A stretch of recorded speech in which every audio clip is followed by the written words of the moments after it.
All right, this is a nice class of tight ends, and at the top of the list might be Utah's DALTON KINCAID. At 6'4", 240 pounds, maybe about an inch under you'd like him to be, and maybe about 10 pounds underweight, but he can easily bulk up. But he is a pass-catching freak at the tight end position. All you have to do is throw in the game tape against USC, or in one game, that's right, one game he had 16 catches for 234 yards and helped them win in overtime. He's got to work on his run blocking, which is something he admitted when I talked to him at the Combine, but that's something technique can sure help when he gets there. I see the comp as a player like Zach Ertz, who of course had an illustrious career with the Eagles and it's still going on right now in the NFL. I think that's the type of career DALTON KINCAID could have at the next level. He'll thrive there as long as he works on his blocking a little bit, but nobody cares about blocking that much anymore. Give me a pass-catching tight end all day long. Florida guard O'Cyrus Torrence is a big, massive guard. You look back in the history of this league, there's been some really good ones, guys who just engulfed their opposition. Larry Allen was one of those guys. Carl Nicks, way back in the day for the New Orleans Saints, was one of those guys. That's who Torrence is. He transferred from Louisiana to Florida to challenge himself in the SEC last year, and all he did was dominate. He moved guys at the point of attack. He was good in pass protection. He still needs to get better in pass protection, but when I look at a guy like this, I see a plug-and-play starter in the NFL, massive body, will be able to hold up in the run game and also in pass protection. Reminds me of Robert Hunt from the Miami Dolphins, who plays at right guard, was once a former tackle, slid inside, and that's where I think Torrence is going to make his money, is being a dominant right guard. Dorian Williams out of Tulane at 6'1", 228 pounds reminds me a lot of Brian Asamoah for the Minnesota Vikings. The reason being, he's a guy that plays linebacker, but some may see him as a strong safety. But what I love about his game is that he's so active at the point of attack in terms of the run game, able to get good initial contact, lock out, extend, read, disengage, get off the block, and go make the tackle. Now, however, when you look on the other side of things, you want to see him force the issue a little bit more so in the run game. At times, he tends to wait and see, which allows the lineman to get onto his body. And at 228, he have some issues in disengaging from those bigger interior offensive line. But overall, this is someone that can play in that sub-package role for an NFL defense. Justin Shorter, wide receiver out of Florida, is big and long, and that can attack defenses down the field. Shorter routes display his strength to make the contested catches and get yards after the catch as well. He needs to improve on getting in and out of his cuts, especially in the short intermediate routes, but he can make that big play down the field. The comp for Justin Shorter reminds me a lot of Colin Johnson out of the University of Texas, now with the New York Giants.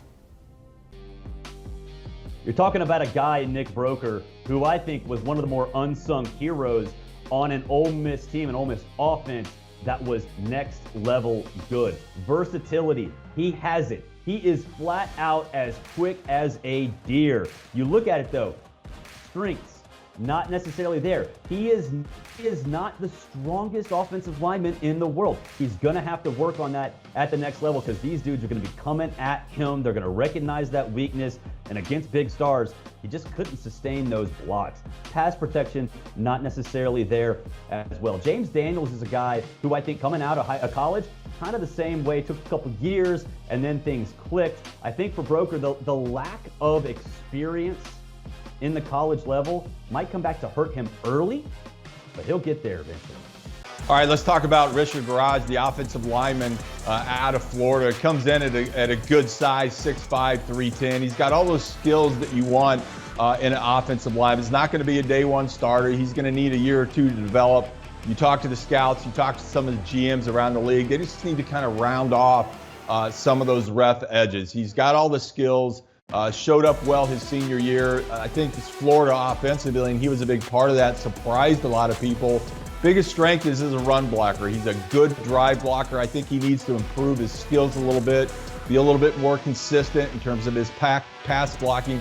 But all in all, he's set up to have a good career in the NFL. It's going to take a little time to develop, and I would compare him to Mekhi Becton in the 2020 NFL draft pick.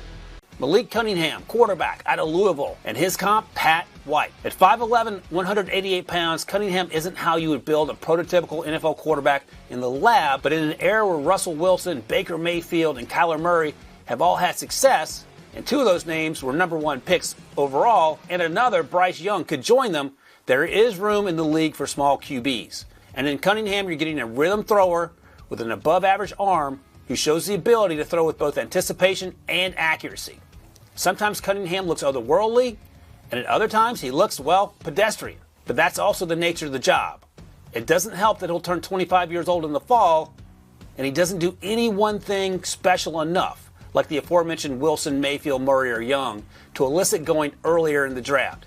That doesn't mean he can't have success in the league, just that he may have to do it by way of an NFL practice squad.